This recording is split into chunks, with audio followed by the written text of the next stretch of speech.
नमस्कार, स्वागत है आपका इंडिया न्यूज 28 में। ये बात करते हैं मध्य प्रदेश की कुछ खास खबरों की।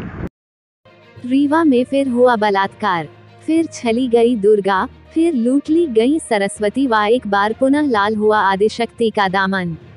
ऊपर लिखे हुए नाम पढ़कर आप चौंकिए मत, यह वही नाम हैं जिनको हम संकट में याद करते हैं और नव दुर्गा में कन्याओं को इन्हीं देवियों का स्वरूप मानकर हम इन्हें भोज कराते हैं। वह ऐसी मान्यता है कि इससे अभूतपूर्व पुण्य व अलौकिक लाभ की प्राप्ति होती है। लेकिन जरा ठहरिए, आप मध्य प्रदेश के रीवा संभाग की बात कर रहे हैं, जहां आए दिन मासूमों की इज्जत तार तार कर दी जाती है।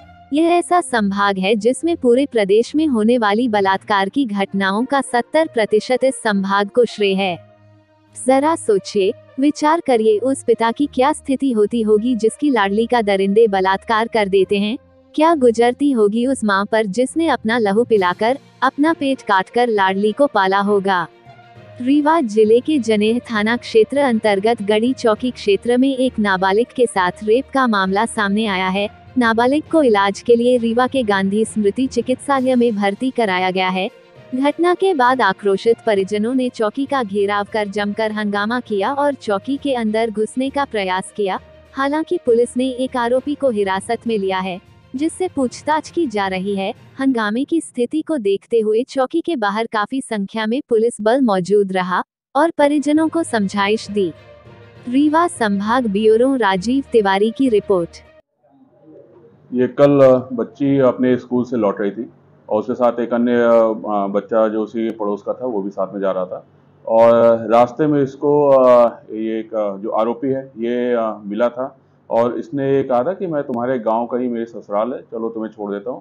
और उसको फिर बिना उसकी मर्जी के ले जाके और फिर एक सुनसान एरिया में उसके साथ गलत काम किया था, जिसकी रिपोर्ट कल देर रात थाने पे परिजनों ने लिखाई थी 11-12 बजे और जिसके आधार पे इसमें हमने 376 पॉक्सो एक्ट 363 के मामला इसमें दर्ज किया है और बच्ची का इलाज के लिए यहाँ पे हमने हॉस्पिटल में और यहाँ से फिर मेडिकल कॉलेज में उसका इलाज चल रहा है। बच्ची स्टेबल है, डॉक्टर से भी बातचीत हो गई, मैं परिजनों से मिल के आया हूँ। बच्ची स्टेबल है और ठीक है और जल्दी 2-3 दिन के अंदर उसको यहाँ से डिस्चार्ज भी किया जाएगा। और जहाँ तक आरोपी की बात है, उसको उसके लिए कल से ही टीम लगातार रात भर पूरी लगी रही है और जिसके आधार पर उसको चिन्हित करके और संदेही को चौकी गढ़ी में लाया गया, उससे पूछताछ अभी चल रही है। परिजनों द्वारा थाने का घेराव किया गया है। परिजन का कुछ गांव वासियों और जो साथ के हैं उन लोग के द्वारा उस चौकी में जहां पे जो संदेही को लाया गया था वहां का उन्होंने घेराव किया है और उनका 2-3 मांगे थी, जिसके बारे में हमने बताया कि सारी चीज़ें अवैधानिक है। उनका कहना था कि आरोपी को उनको सुपुर्द कर दिया जाए, जिसके बारे में उनको समझाइश दी गई कि इस प्रकार से ये संविधान को विपरीत है। और दूसरा, उनकी कुछ अन्य चीज़ों को लेकर भी असंतोष था, रोड और अन्य चीज़ों को लेकर भी असंतोष था, तो सारी चीज़ों का उनको समझाइश दी गई है और उनको ये भी आश्वासन दिया गया है कि जो आरोपी है उसके खिलाफ हम जो भी कठोर उसमें हम अवैधानिक कार्रवाई कर सकते हैं, कठोरतम दंड दिलाने के लिए हम प्रतिबद्ध हैं और उसको जल्द से जल्द उसका केस लगा के और कोर्ट से उसको सजा दिलाएंगे।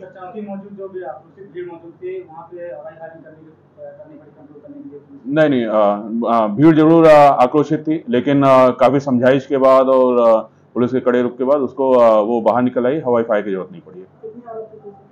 एक आरोपी है इसमें जी। बच्ची 11 से 12 साल की है। क्या चीज? एक बच्चा ठीक है, बच्चे से भी हमको काफी मदद मिली है आरोपी तक पहुंचने में, तो बच्चा ठीक है अभी। आरोपी उसी क्षेत्र का, गढ़ी चौकी क्षेत्र का ही रहने वाला है। अभी तक कितने आरोपी हैं?